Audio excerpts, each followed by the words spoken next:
Hey everybody, it's Dee Dee back again with another video.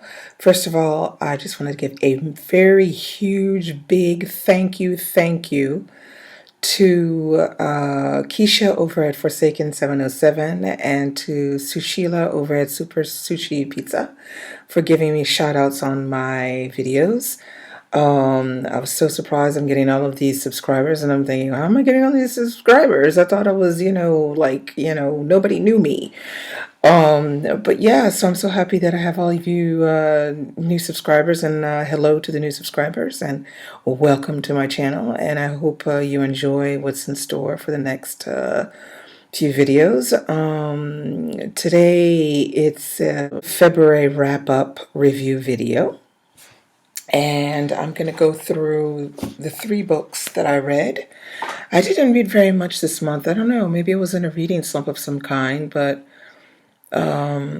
yeah, I didn't read nearly as much as I wanted to. But anyway, the 3 books that I read, it's 1 out of 3. Okay, so 1 out of 3. So I'll start with Winch, which is, I did a review on Winch already because a lot of people were interested in this book.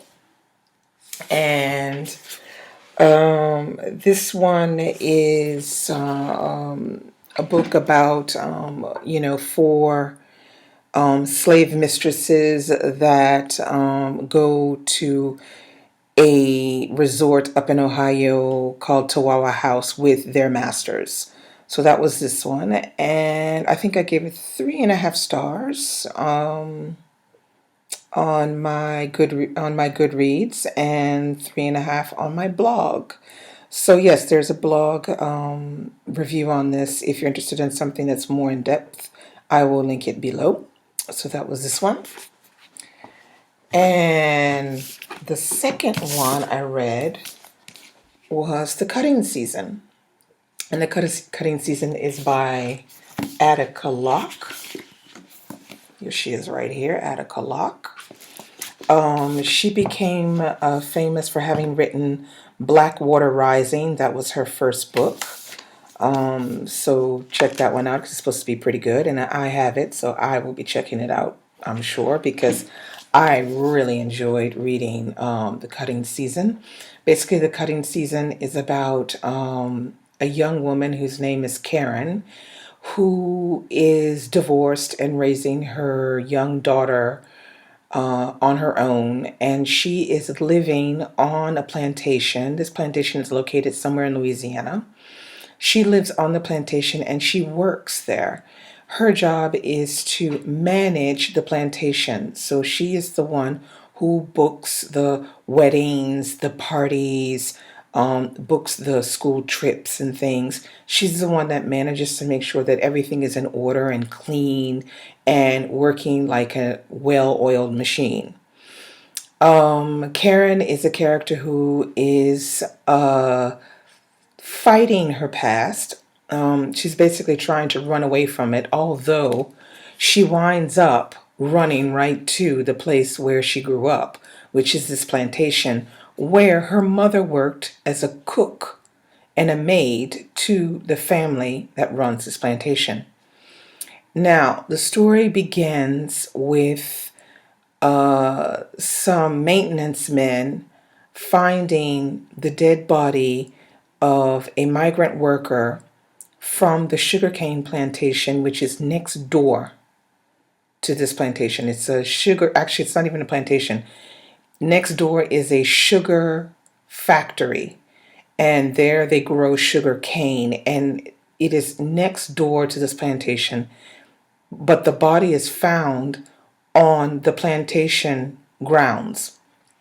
And so that's how the story begins.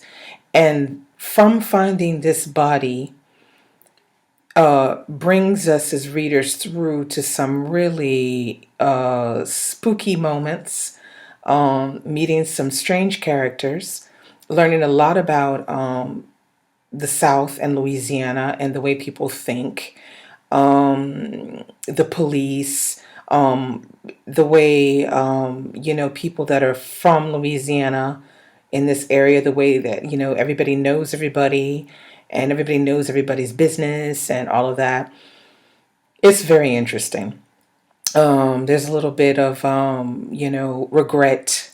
There's the past, bringing up the past, but that is relationships that Karen had in the past with the sons of the people that ran a plantation, how their relationship changed from when they were children to adults. It's very interesting, and it reads, oh my goodness, it reads so well and so quickly. It's quite a long book, almost 370 pages. But you can read this really quickly because you don't want to put it down. It's very well written. So I suggest, yeah, pick this one up definitely. Attica Locke, look out for her. We will hear more from Attica Locke, I'm sure of it. So that was this one. And my third one was HalfBlood Blues. Now, HalfBlood Blues, I had some very, very high hopes for this book. Unfortunately, they were too high. I think I rated this book about a 3.5. And it was for various reasons. I would say the main thing that bothered me about this book was that there was too much jumping back and forth between the past and then the present. And then sometimes when we were in the past, we were reminiscing, flashbacking, doing flashbacking to the future, to the past, even more into the past. That got, after doing it once or twice, I didn't want to do it again, and I had to do it quite a few more times. And I started to feel like it was watering down the whole the whole aspect of the book was just watered down after that for me. Another thing that's disappointing is that the book is not told from the point of view of Hieronymus Folk.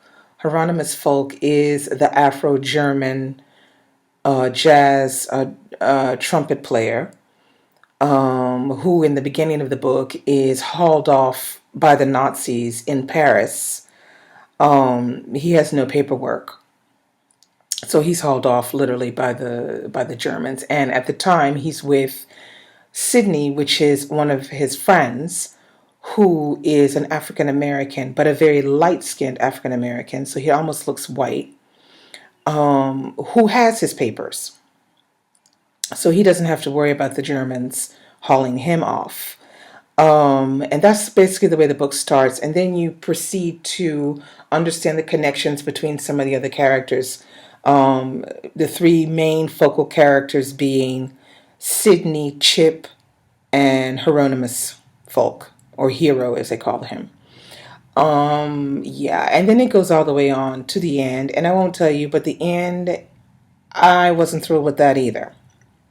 Okay, I just expected more. I don't know. I was getting to the end saying, okay, it's going to be something, and no, nothing.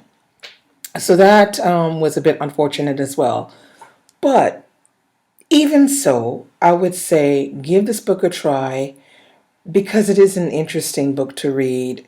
Essie Edugen does a great job writing as a man in 1930s and 40s, a black man on top of that. She does it really, really well.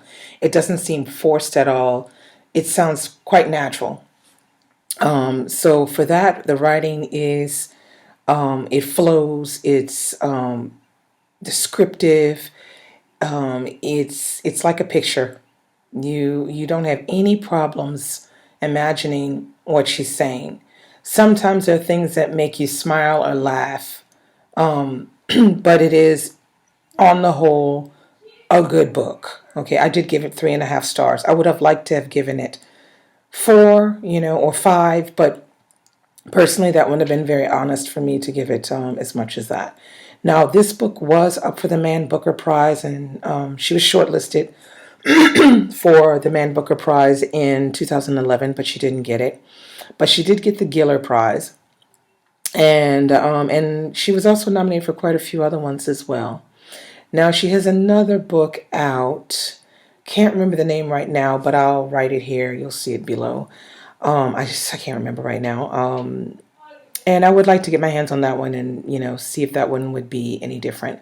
But she is a promising writer, and I'm sure we will hear more from Essie Adujan. Here, this is a picture of her. Here she is, Essie Adujan. She's Canadian, actually. So all of my Canadian subscribers probably know who she is. She's interesting lady. If you go, I'll link my blog review of HalfBlood Blues because I've linked a video of her being interviewed. She's just a beautiful, soft-spoken, intelligent woman. I'm sure we're going to hear from her again. So yeah, check that one out, HalfBlood Blues.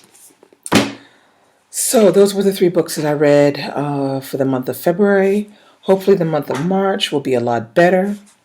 So I've already read A Stranger in a Strange Land. I didn't do a Friday reads this time because I just had not, I don't know what I'm going to read. I'm thinking at the moment I'm going to go with Paper Covers Rock, which is by, this lady's name is Jenny Hubbard. And this is a young adult book. So I haven't seen anybody talking about this one, and I don't think I've seen anybody not even mention it in a book haul. This book came out in 2011, and yeah, it's not, look at it. It's real thin. I probably could read it in an afternoon. And let's see, here's a picture of the Jenny Hubbard, so you can see what she looks like. There she is. And I don't think she's written any other books, but yeah. And I'll definitely do a review on this since I don't do a lot of YA on here. When I do read one, I better do a review, right? So here we go. I will be reading this one, and I'll be back with a review on this one. Not only that, I'll be back with a Q&A. I'm still working on my Q&A because I want to get all of the questions that I was asked answered that were from the giveaway. And I will probably be back with a video of Stranger in a Strange Land because quite a few people seem to be interested in hearing what I had to say about it. So look for that as well. So happy reading. Bye.